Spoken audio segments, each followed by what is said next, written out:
இந்த கூட்டத்தில் நிறைய பேர் தண்ணி போட்டு பழகினவங்க இருக்கலாம். அவங்கெல்லாம் எப்படி பழகினீங்கன்னு யோசனை பண்ணி பாருங்க. அந்த தண்ணி போட்டுக்கிட்டு இருப்பாங்க. இந்த பழக்கம் இல்லாத ஒருத்தன் உட்காந்துருப்பேன். அவனை எப்படி தட்டையத்து வாங்கி தெரியுமா? மாப்பிள்ள கொஞ்சம் வேணாண்டா, எனக்கு சேராதுன்னு உனக்கு எப்படா தெரியும்? என்ன நீ சாப்பிடவே இல்லைல? சும்மா கொஞ்சம்டா. ஃபாரின்ல விஷம் வாங்கினா பின்ன சாகாமையா இருப்பேன். எந்த நாட்டில் விஷம் வாங்கினாலும் சாவு தான். ஏத்துறான் ஃபாரின் மாப்பிள்ள. ஒரு கட்டிங்க வேணாண்டா, சொன்னா கேளுங்கடா அப்படின்னு சொல்றப்பே ஊத்தி சுடு தண்ணியை ஊத்தி வாய்க்குள்ள தள்ளிட்டான் அவன். டேய் வாந்தி வருதுடா அப்படிங்கிறான். அதுக்கு இவன் சொல்றேன், வாந்தி வந்துருச்சுல்ல, உனக்கு ஒத்துக்குருச்சுன்னு அர்த்தம். முடிச்சுட்டான் ஒருத்தன் ஜோலிய. சல்லோமியா சுண்ட கஞ்சி சோறுடா, சுரும்பு கருவாடுடா, வாழ மீனு காலுடா, வர்ற ஸ்டைல பாருடா. சலோமியா மண்ணை போட்டுக்கிட்டே இன்னொரு வாக்கியம் சொல்றேன். அண்ணே, எங்க ஊர்ல ஒரு கபடி மேட்ச் வச்சிருக்கோம்னே, நீ தானே வந்து பிரைஸ் கொடுக்கணும். தேவானனுடைய பிஏ இருந்துக்கிட்டு, அன்னைக்கெல்லாம் அவர் வர முடியாது, அப்புறம் பேசு இதெல்லாம். அப்போ ஒரு வாக்கியம் சொன்னான் பாருங்க. அண்ணே, நீ கபடி மேட்சுக்கு வராட்டி பரவாயில்லண்ணே, என்னைக்கு இருந்தாலும் இங்கே நீ வந்து தானே ஆகணும் அப்படின்னா. எம்எஸ் விஸ்வநாதன் தான் அந்த பாட்டு பாடினாரு. இவ்வளோ பெரிய விபூதி குங்குமம் அடிச்சுக்கிட்டு எம்எஸ்வி பாடின அந்த இஸ்லாமிய பாடல் இதுவரை இஸ்லாமியர்களுக்கான பாடல் பெஸ்ட் சாங் அதுதான். அல்லாஹு அக்பர்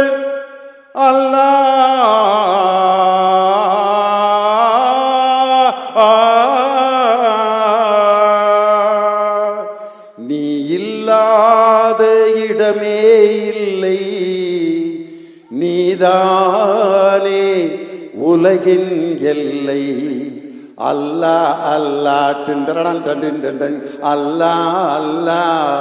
உடலுக்கு 9 வாசல், மனதுக்கு 80 வாசல், உயிருக்கு உயிராய் காணும் ஒரு வாசல் பள்ளி வாசல். அல்லாஹ் அல்லாஹ். எம்எஸ் விஸ்வநாதன் இவ்வளவு பெரிய விபூதி அணிந்த ஒரு இந்து பாடிய அந்த இஸ்லாமிய பாடலை தமிழகம் முழுவதும் கேட்டு ரசித்ததே மதத்திற்கு அப்பாற்பட்டது, கலையும் இசையும் என்பதை தமிழர்கள் என்றோ அறிந்து வைத்திருக்கக்கூடிய செய்தி. ஆண்டவன் எந்த மதம், நல்லவங்க எம்மதமோ, ஆண்டவன் அந்த மதம். அட போங்கடா போங்கடா போங்கடா, பொல்லாத பூசலும் ஏசலும் ஏனடா. அட வாங்கடா வாங்கடா வாங்கடா, சொல்லாத சங்கதி சொல்லுறேன் கேளுடா. அந்த ஆண்டவன் தான் முஸ்லீமா இல்லை கிறிஸ்துவனா இல்லை இந்துவா, உன் மதமா என் மதமா, ஆண்டவன் எந்த மதம், நல்லவங்க எம் மதமோ, ஆண்டவன் அந்த மதம். உன் மதமா என் மதமா, ஆண்டவன் எந்த மதம், தம்பி திருமாவும் எம் மதமோ, ஆண்டவன் அந்த மதம். அருமையாக இன்று பிறந்த நாளை கொண்டாடி 11 மணிக்கு வந்தேன் நானுங்க. எப்போ எனக்கு பேசுறதுக்கு நேரம் கிடைச்சிருக்கு பாருங்க. வேற எந்த மேடையிலும் இவ்வளவு நேரம் காத்திருந்து பேசுவதற்கு நான் தயாராக இருந்ததில்லை.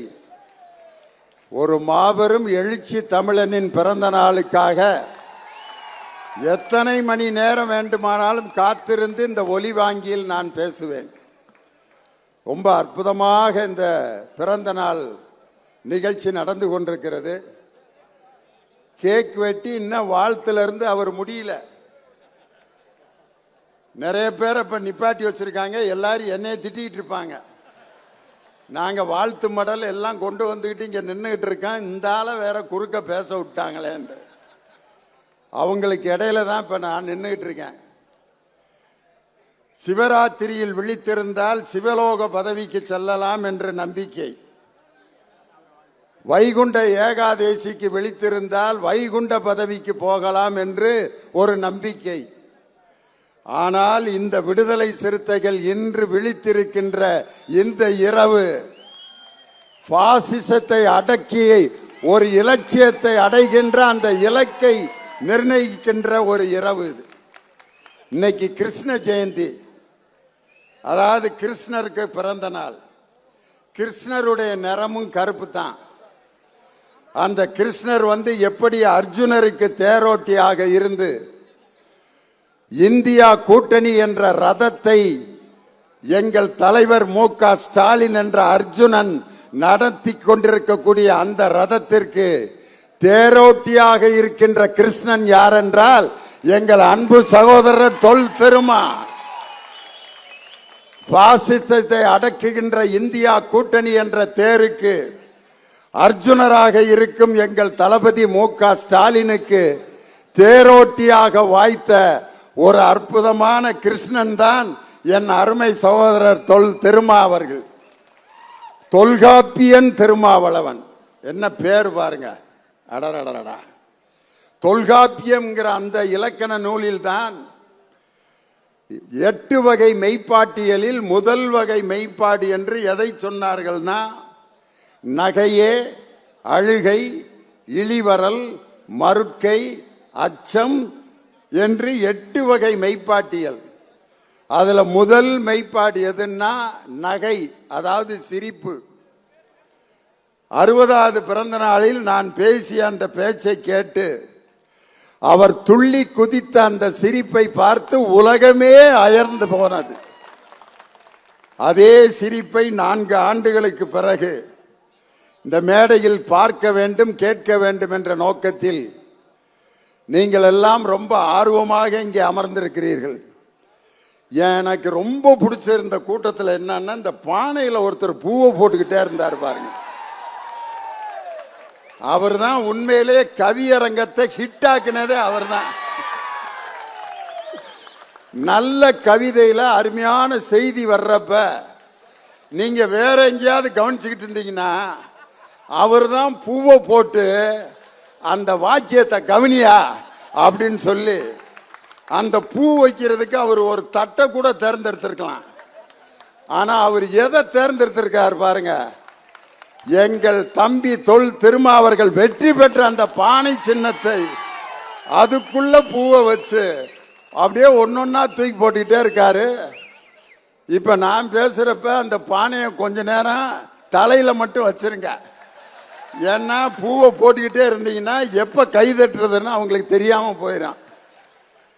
இங்கே அமர்ந்திருக்கக்கூடிய அற்புதமான ஊடகவியலாளர்கள் ஒவ்வொருத்தருக்கும் நான் மிக அற்புதமான ரசிகன். இந்த மேடையில் உட்கார்ந்துருக்க அவ்வளவு பேருக்கு நான் ரசிகன். இந்த அருமையான நிகழ்ச்சியில நம்ம எல்லாரும் வியந்து கேட்ட பேச்சு எதுன்னா, ஒரு ஓய்வு பெற்ற காவல்துறை அதிகாரி அருமை சகோதரி வனிதா அவர்கள் ஒரு காவல்துறை அதிகாரியாக இருந்து அந்த காவல்துறை அடக்குமுறையை மீறியதால் தான் அதை மீறி மீறி வளர்ந்த இயக்கம் விடுதலை சிறுத்தைகள். அதனால் தான் இவ்வளவு பெரிய கூட்டம் என்று ஒரு காவல்துறை அதிகாரியின் வாயில் பாராட்டப்பட்ட ஒரு இயக்கம் எது என்றால் அது என் சகோதரர் திருமா அவர்கள் இயக்கி கொண்டிருக்கக்கூடிய விடுதலை சிறுத்தைகள். அதனால நல்ல சிரிக்கணும். முதல்ல இந்த சிரிக்காத ஆளால தான் நாட்டில் பெரிய பிரச்சனைய. நானும் ஒரு கூட்டத்தில் 2 மணி நேரம் பேசிட்டே இருக்கேன். முன் வரிசையில் ஒரு 5 பேர் இருந்தா 2 மணி நேரம் இதே மாதிரியே இருந்தான். என்னடா அப்படி இருக்காங்க, ஒருவேளை தமிழ் தெரியலையான்னு கேட்டா தமிழ்ல தான் பேசிக்கிறேன், அல்லது காது கேட்கலையான்னு பார்த்தா கூப்பிட்டா திரும்புறேன். அப்புறம் ஏன்டா சிரிக்கல அப்படின்னு பார்த்தா அங்க மேட்ரு இல்லை. இதை நான் சொல்லல, கலைவாணர் NS கிருஷ்ணன் சொன்னார். சிந்திக்க தெரிந்த மனித குலத்திற்கே சொந்தமான கையிருப்பு வேறு எந்த ஜீவராசிகளும் செய்ய முடியாத செயலாகும் இந்த சிரிப்பு. இது அதிகாரிகளின் ஆணவ சிரிப்பு. இது சதிகாரர்களின் சாகச சிரிப்பு. இது அடங்கி நடப்பவனின் அசட்டு சிரிப்பு. இது சங்கீத சிரிப்பு.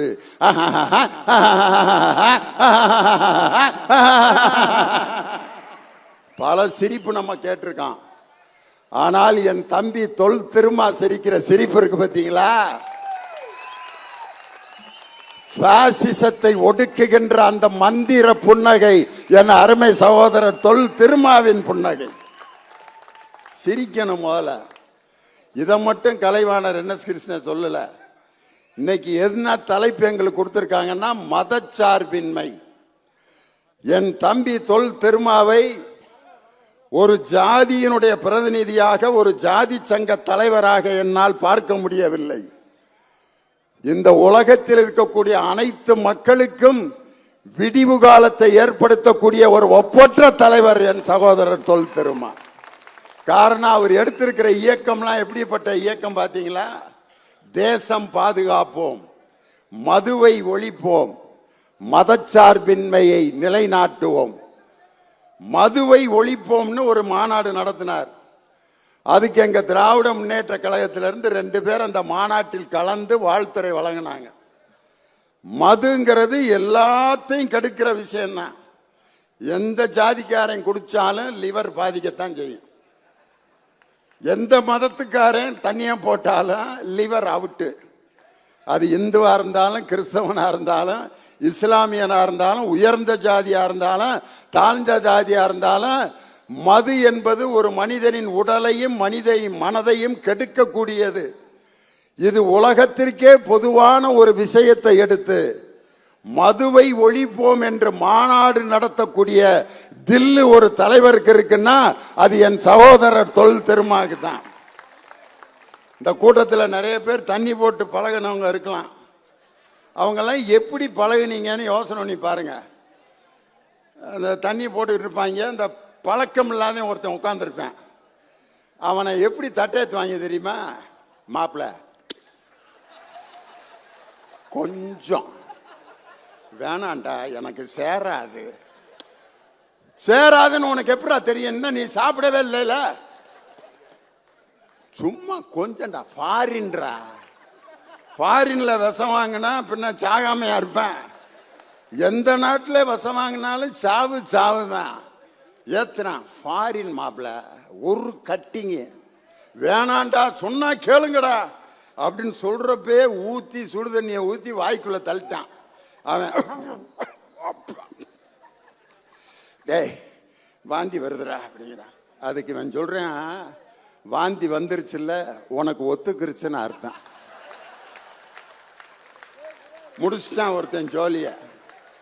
சொல்லி கொடுத்தவன் 10 வருஷம் கழிச்சு விடுதலை சிறுத்தை கட்சியில சேர்ந்து திருந்திட்டான். அந்த ட்ரைனிங் எடுத்தவன் சாக்கடையில் 2000 படுத்து கிடக்கிறான். இந்த மது ஒழிக்கப்பட வேண்டும் என்று எல்லோருக்குமான ஒரு விஷயத்தை மாநாடு நடத்தி சொல்லக்கூடிய ஆற்றல் ஒரு தலைவனுக்கு உண்டென்றால் அது என் தம்பி தொல் திருமா அவர்கள் தான். மதச்சார்பின்மையை பாதுகாப்போம். இன்னைக்கு நாட்டில் ஒருத்தரை எதிர்த்து கேள்வி கேட்கறதுக்கு யோசிக்கிறான். கேள்வி கேட்பது தான் அறிவினுடைய தொடக்கம். ஆனா இன்னைக்கு நம்ம என்ன கேள்வி கேட்கிறோம்? ஒருத்தனை பார்த்தா சாப்பிட்டியா அப்படிங்கிறான். சாப்பிட்டேன். இதெல்லாம் சாதாரணமாக கேட்குற கேள்வி. நல்லா இருக்கியா? நல்லா இருக்கேன். ஏதோ உங்கள் புண்ணியத்தில் நல்லா இருக்கேன். ஏன் சில பேர் நல்லா இருக்கேன்னு சொல்ல மாட்டான். நல்லா இருக்கியா? ஏதோ இருக்கேனப்பா, ஏதோ இருக்கேன். வசதியாக இருக்கியா? அதெல்லாம் ஒன்றும் இல்லை சும்மா அப்படிமா. ஏன் நல்லா இருக்கேன்ட்டு சத்தமாக சொல்ல மாட்டேங்கிறான்னா அடுத்து கடன் கேட்க வந்துடுவாங்கன்றதுக்காகத்தான். ஏதோ இருக்கேன். இருக்கிறதுலே ரொம்ப ஒஸ்டான கேள்வி எதுன்னா, இந்த தூங்குறவனை எழுப்பி தூங்குறியான்னு கேட்பேன். அவன் ஆமாடா அதான்டா தூங்கிட்டேன், அப்புறம் எழுப்பி கேட்டுக்கிட்டு இருக்கா. இல்லை உன்னை அப்பா நல்லா தூங்க சொன்னார் அப்படின்னா. கேடுகட்ட கேள்வி தான். இதை பார்த்துட்டு தான் ஒரு கவிஞன் எழுதுனா, ஆறறிவில் ஓரறிவு அவுட்டு, இருக்கும் 5 அறிவு நிலைக்கு முன்னா அதுவும் கூட டவுட்டு. 6 அறிவில் ஓரறிவு அவுட்டு. ஏமாந்த மனசிலும் ஆமாஞ்சாமி குணத்திலும் எந்த நேரம் ஓயாத மூடத்தனத்திலும் அட சிந்திக்காத இடங்களிலும் தெண்ட சோத்து மடங்களிலும் 6 அறிவில் ஓரறிவு அவுட்டு. நம்பால் எங்க கேள்வி கேட்பான் பார்த்துருக்கீங்களா? இந்த டெத்து வீட்டில் அந்த இலவை பறி கொடுத்துட்டு ஒருத்தன் நின்றுட்டு இருப்பேன். அவன்கிட்ட போய் கையை பிடிச்சி, மாப்பிள்ள இறந்துட்டாரா அப்படின்னா, அதான் செத்து மாலையை போட்டு வச்சிருக்கேன், அப்புறம் இறந்துட்டாரான்னு கேட்பேன். அதுக்கு அந்த கூறுகிட்டவன் பதில் சொல்லுவேன், ஆமா இறந்துட்டார்.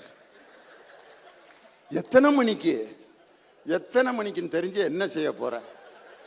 அதுக்கு அவன் பதில் சொல்லுவான், 4:30 மணிக்கு. 4:30 மணிக்கா? ஏன் 5:30 மணிக்கு நான் எழுப்பி விட்டுருவியா அவரை? 4:30 மணி, 5:30 மணி, 4:30 மணிக்கு எப்படா செத்தாருன்னு கேட்பான். அவன் செத்தா காட்ட முடியும்? அதுக்கு அவன் பதில் சொல்லுவான், சாப்பிட்டு சேரில் உட்காந்துருந்தாருப்பா, நெஞ்சு வலிக்குதுன்னாரு. இந்தங்க நம்ம பக்கத்தில் ஒரு டாக்டர்கிட்ட கூட்டி போனான். போகிற வழியிலேயே அதுக்கு அவன், இங்கே இருக்க டாக்டர்கிட்ட எதுக்குடா கூட்டி போனேன், நேராக மெட்ராஸுக்கு டவுனுக்கு கூட்டி போட்டிருந்தா பொழைச்சிருப்பான்ல. இவன் என்ன நினச்சிட்டான், நம்ம தான் கூட்டி போகாமல் மர்டர் பண்ணுற மாதிரிலாம் கேட்குறான். அடுத்து வர்றவன்ட்ட பதிலை மாற்றிட்டான், எப்படா செத்தாரு, நெஞ்சு வலிக்குதுன்னாரியா, மெட்ராஸில் இருக்க டாக்டர்கிட்ட கூட்டி போனேன். அங்கே வரைக்கும் எதுக்குடா கூட்டி போனேன், இங்கே நம்ம பக்கத்தில் ஒரு டாக்டர் இருக்கார், என்னடா இதை சொன்னா அதுங்கிறேன், அதை சொன்னா இதுங்கிறேன், ரெண்டையும் சேர்த்து சொல்லிடுவோம்னு அடுத்து வர்றவன்ட்ட எப்படா செத்தாரு, நெஞ்சு வலிக்குதுன்னாரியா, இந்த பக்கத்தில் இருக்க டாக்டர்கிட்ட கூட்டி போனோம், அவர் மெட்ராஸுக்கு கூட்டி போக சொல்லிட்டாரு அப்படின்னா. அதுக்கு இவன், எதுக்குடா ஊர் ஊரா தூக்கிட்டு தெரிஞ்ச, அதுதான் கண்ணு மேலே ஏறிக்கிருச்சு இல்லை, பேசாமல் வீட்டில் வச்சுருந்தா நிம்மதியாக இறந்துருப்பார்லங்கிறான். அடுத்து வர்றவன்ட்டு என்ன பதில் சொல்லியிருப்பான்னு நினைக்கிறீங்க? எப்படா செத்தாரு, நீயே எழுப்பி கேட்டுக்கடா, நான் எது சொன்னாலும் நம்ப மாட்டேங்கிறானு. கேள்வி எவன் கேட்கிறானோ அவன்தான் அறிவை பெற முடியும் என்று சொன்ன சாக்ரட்டீஸை போல தன் தொண்டர்களை கேள்வி கேட்டு அறிவை பெற வைத்த ஒரு தலைவர் யார் என்றால் அது என் சகோதரன் தொல் திருமா. இன்னைக்கு சுடுகாட்டுல கூட ஜாதியும் மதத்தையும் பார்த்து, அந்த புதைக்கிற மண்ணில் கூட இன்னைக்கு ஜாதி மத வேறுபாட்டை பார்க்கின்ற இந்த கேடுகட்ட சமுதாயம். தேனிசை தென்றல் தேவாண்ணனை ஒரு நாள் பார்க்க போனேன். ஒரு சம்பவம் சொன்னார். என் ஃப்ரெண்டு இறந்துட்டான்னு சுடுகாட்டுக்கு போயிருந்தேனப்பா. அப்போ ஒருத்தன் மண் வெட்டி இப்படி அள்ளி போட்டுக்கிட்டே இருக்கேன். பாடி அங்கே இருக்கு. தேவாண்ணன் சூப்பராக ட்ரெஸ் பண்ணிட்டு இப்படி போய் நிற்கிறாரு. அந்த ஃப்ரெண்டு இறந்துட்டான்னு அழுதுகிட்டு இருக்காரு. அந்த மண் அள்ளி போட்டவன் இப்படி அள்ளி போட்டுக்கிட்டே, தேவாண்ணே நல்லா இருக்கியா? அவனுக்கு வந்து இப்போ டெய்லி பாடியை பார்க்கறதுனால அவனுக்கு சோகம்லாம் என்னன்னு தெரியாது. நல்லா இருக்கானே? சூப்பர்ண்ணே. அண்ணே உன் பாட்டுனா எனக்கு ரொம்ப பிடிக்கும்ண்ணே. விதவிதம்மா சோப்பு சீப்பு கண்ணாடி. தேவாண்ணே எப்படி இருந்திருப்பாருன்னு யோசனை பண்ணி பாருங்க. சிரிக்கவும் முடியல, அழுகவும்ல. அவனந்த அண்ணே இன்னொரு பாட்டு எங்களுக்கு ரொம்ப பிடிக்கும்ண்ணே. சலோமியா சுண்ட கஞ்சி சோறுடா, சுரும்பு கருவாடுடா, வாழ மீனு காலுடா, வர்ற ஸ்டைல பாருடா. சலோமியா மண்ணை போட்டுக்கிட்டே இன்னொரு வாக்கியம் சொல்றேன். அண்ணே எங்க ஊர்ல ஒரு கபடி மேட்ச் வச்சிருக்கோம்னே, நீ தானே வந்து பிரைஸ் கொடுக்கணும். தேவானனுடைய பிஏ இருந்துக்கிட்டு, அன்னைக்கெல்லாம் அவர் வர முடியாது, அப்புறம் பேசு இதெல்லாம். அப்போ ஒரு வாக்கியம் சொன்னான் பாருங்க. அண்ணே நீ கபடி மேட்சுக்கு வராட்டி பரவாயில்லண்ணே, என்னைக்கு இருந்தாலும் இங்கே நீ வந்து தானே ஆகணும் அப்படின்னா. அப்போ தான் தேவானனுக்கு சிரிக்கிறதா அழுகிறதான்னு தெரில. இந்த மாதிரி ஒரு நெருக்கடி வருகின்ற நேரத்தில் கூட தன் தொண்டர்களை விட்டு கொடுக்காத ஒரு தலைவன் யார் என்றால் அது எங்கள் சகோதரர் தொல் திருமாவர். அதனாலதான் மதச்சார்பின்மை அப்படிங்கிறத எங்களுக்கு தலைப்பா கொடுத்திருக்காங்க. உள்துறை அமைச்சர் மாண்புமிகு அமித்ஷா அவர்கள் மதுரைக்கு வந்தபோது ஒரு பேச்சு பேசினார். என்ன பேச்சுனா, திராவிட முன்னேற்ற கழகத்துக்காரர்கள் திருப்பரங்குன்றத்தை சிக்கந்தர் மலையாக மாற்றிவிட்டார்கள். யாராவது இதுவரைக்கும் அப்படி சொன்னோமா? அந்த தொகுதிக்கு பேரே திருப்பரங்குன்றம் தொகுதி தான். யாராவது சிக்கந்தர் மலை தொகுதின்னு சொல்லியிருக்கோமா? பாட்டு இதுவரைக்கும் பூவை செங்குட்டுவன் எழுதின பாட்டு, திருப்பரங்குன்றத்தில் நீ சிரித்தால் முருகா திருத்தணி மலை மீது எதிரொலிக்கும் அப்படின்னு தான் பாட்டு இருக்கு. சிக்கந்தர் மலை மீது நீ சிரித்தால் முருகா நாகூர் தர்காவிலே எதிரொலிக்கும் அப்படியா பாடியிருக்கான். ஒரு உள்துறை அமைச்சர் ஒரு ஊருக்கு வந்து திருப்பரங்குன்றத்தை சிக்கந்தர் மலையாக மாற்றிவிட்டார்கள் என்று அரசியலுக்குள் மதத்தை புகுத்திய அந்த பாஜகவுக்கு சிம்ம சொப்பனமாக பாராளுமன்றத்தில் இருக்கின்ற ஒரு அன்பு தலைவர் என் சகோதரர் தொல் திருமா. பேரறிஞர் அண்ணா பாராளுமன்றத்துக்கு போன உடனே பேசிய பேச்சு, I am C.N. Annadurai from Dravidian stock. My country is industrially ill, economically dull, but educationally nil. I am C.N. Annadurai from Dravidian stock. I am from Madras state, which would be called as Tamil Nadu in future. அப்படின்னார். ஆங்கிலத்தில் பேசிய அண்ணாவின் பேச்சை கேட்டு அன்று பாராளுமன்றமே வியந்து பார்த்தது. அதே போல் என் தம்பி தொல் திருமா பாராளுமன்றத்தில் பேசிய அந்த ஆங்கில உரை அனைத்து கட்சிக்காரர்களும் யார் இந்த மனிதர் என்று பார்க்கின்ற அளவிற்கு தமிழகத்தினுடைய கோரிக்கைகளையும் சிறப்புகளையும் ஆங்கிலத்திலே கம்பீரமாக புரட்சியாளர் அம்பேத்கரை போல் பேசிய தலைவர். அதுக்காக தான் லியோனி 1:30 மணிக்கு இங்க பேசிட்டு இருக்கேன். 1:30 மணிக்கு ஒருத்தருடைய பிறந்த நாள்ல இதுவரைக்கும் என் வாழ்க்கையில நான் பேசினதே கிடையாது. எங்க வீட்டுக்காரமா கேட்குறாங்க, என்பையா மீட்டிங்லாம் போயிட்டா 10:30க்கெல்லாம் வந்துடுவேன், 10:30க்கு பிறப்பிட்டு போறியே என்னையா அப்படி மீட்டிங்னு கேட்டாங்க. மற்ற எல்லா கூட்டங்களை விட இது வித்தியாசமான கூட்டம், அதுக்காகத்தான் நான் போறேன்னு. அந்த அருமையான ஒரு தலைவனுக்கு இன்று பிறந்த நாள். அந்த அமித்ஷா அது மட்டுமா பேசினாரு? பாராளுமன்றத்தில் என்ன பேசினார்னா, இப்பொழுது அம்பேத்கர் அம்பேத்கர் என்று சொல்வது ஒரு ஃபேஷன் ஆகிவிட்டது. கடவுளுடைய பெயரை சொன்னாலாவது நாட்டில் நல்லது நடக்கும். ஒரு உள்துறை அமைச்சர் பேச வேண்டிய பேச்சாயாது? இதுதான் அரசியலில் மதம் கலப்பது. இது பாஜகவும் RSS சங் பரிவாரம் செய்கின்ற திட்டமிட்ட சதி. அம்பேத்கர் பேரை சொல்லாம கடவுள் பேரை சொன்னாலாவது நல்லது நடக்கணும். கடவுள் பேரு நல்ல நல்ல பேர்லாம் எப்ப சொல்லுவான்?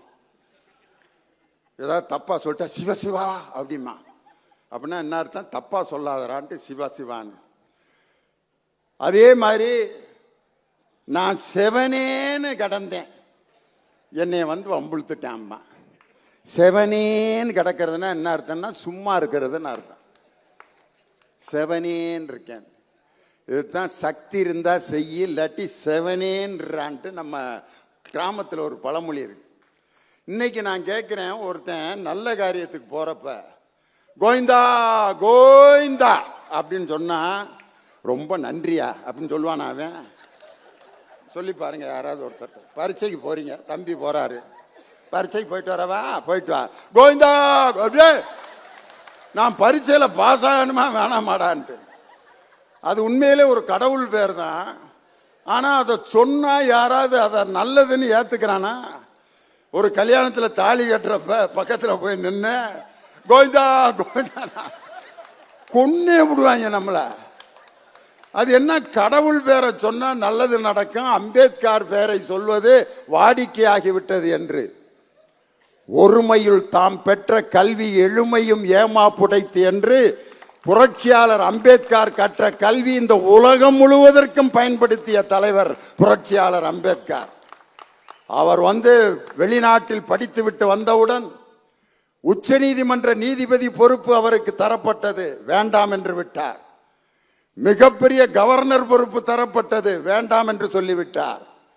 எந்த பொறுப்பை ஏற்றுக்கொண்டார் என்றால் சட்ட அமைச்சர் பொறுப்பை ஏற்றுக்கொண்டார். ஏனென்றால் இந்திய அரசியலமைப்பு சட்டத்தை உருவாக்கி என் மக்களை நான் தாழ்நிலையில் இருந்து உயர்த்துவதற்கு அந்த பொறுப்பை தான் நான் ஏற்றுக்கொள்வேன் என்று சொன்ன சட்ட மாமேதை அம்பேத்கருடைய அந்த வழியில் உண்மையிலேயே முருகனை இன்னைக்கு அவர்கள் பயன்படுத்தி அரசியல் தலைவராக இன்னைக்கு முருகனை வச்சு ஓட்டு கேட்டுக்கிட்டு இருக்காங்க.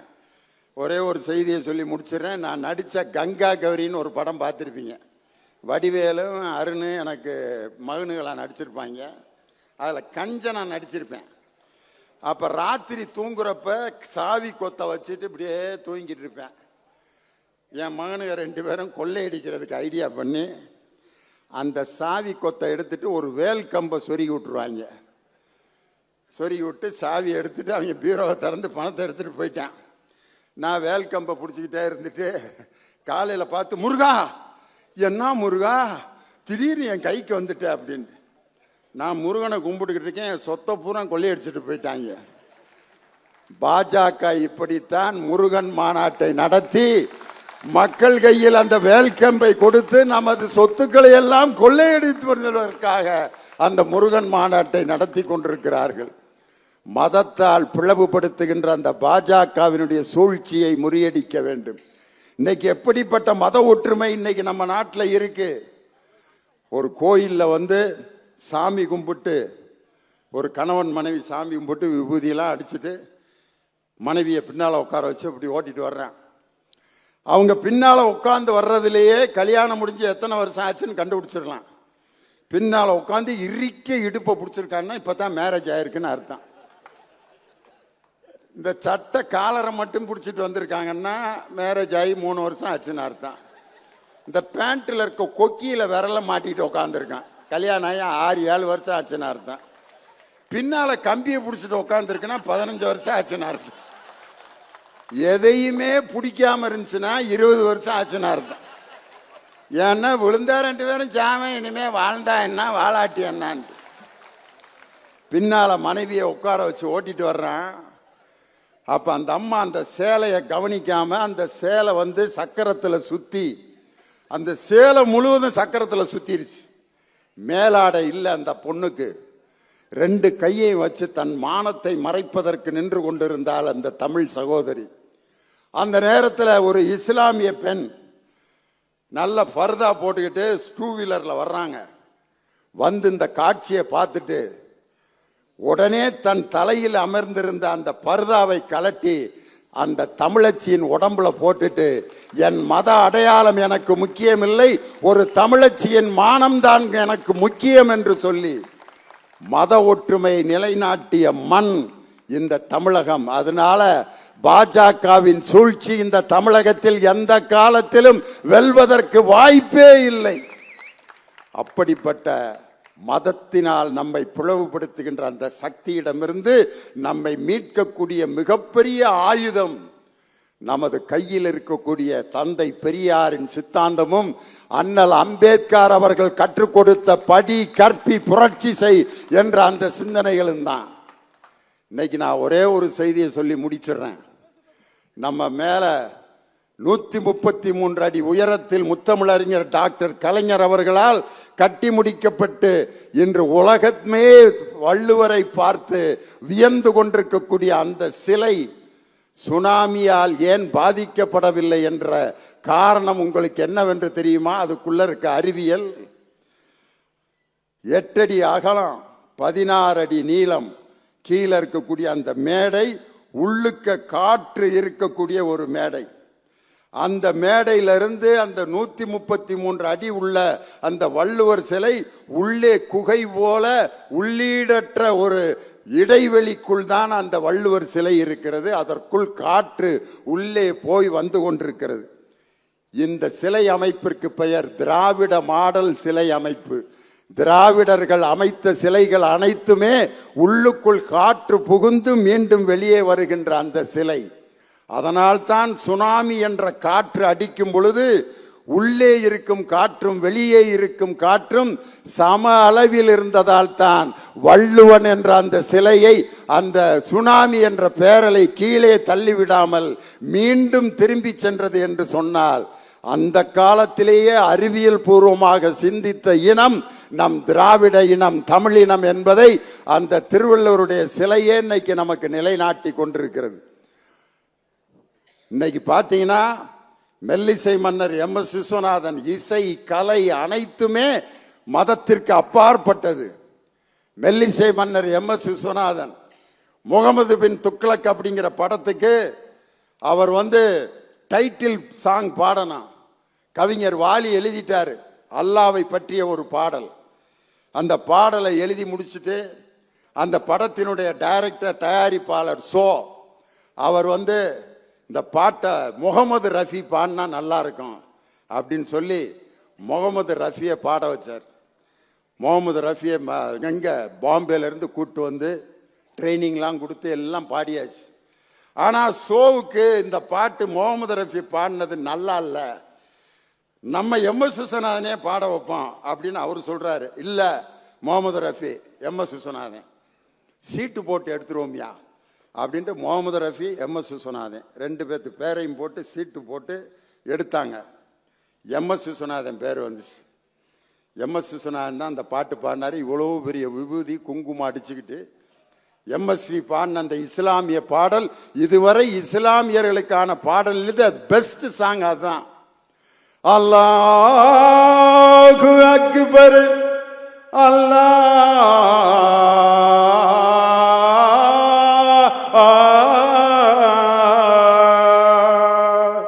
நீ இல்லாத இடமே இல்லை, நீதானே உலகின் எல்லை. அல்லாஹ் அல்லாஹ் டின்றடன் அல்லாஹ் அல்லாஹ். உடலுக்கு 9 வாசல், மனதுக்கு 80 வாசல், உயிருக்கு உயிராய் காணும் ஒரு வாசல் பள்ளி வாசல். அல்லாஹ் அல்லாஹ். எம்.எஸ். விஸ்வநாதன் இவ்வளவு பெரிய விபூதி அணிந்த ஒரு இந்து பாடிய அந்த இஸ்லாமிய பாடலை தமிழகம் முழுவதும் கேட்டு ரசித்ததே மதத்திற்கு அப்பாற்பட்டது கலையும் இசையும் என்பதை தமிழர்கள் என்றோ அறிந்து வைத்திருக்கக்கூடிய செய்தி. ஐயப்பன் கோயில்ல சபரிமலையில் இருக்கும் ஐயப்பன் எந்த பாட்டை கேட்டு தூங்குறார் தெரியுமா? கட்டச்சேரி ஜோசப் ஜேசுதாஸ் என்ற கிறிஸ்தவர் பாடிய அந்த பாடலை கேட்டுத்தான் ஐயப்பனே தூங்குறார்.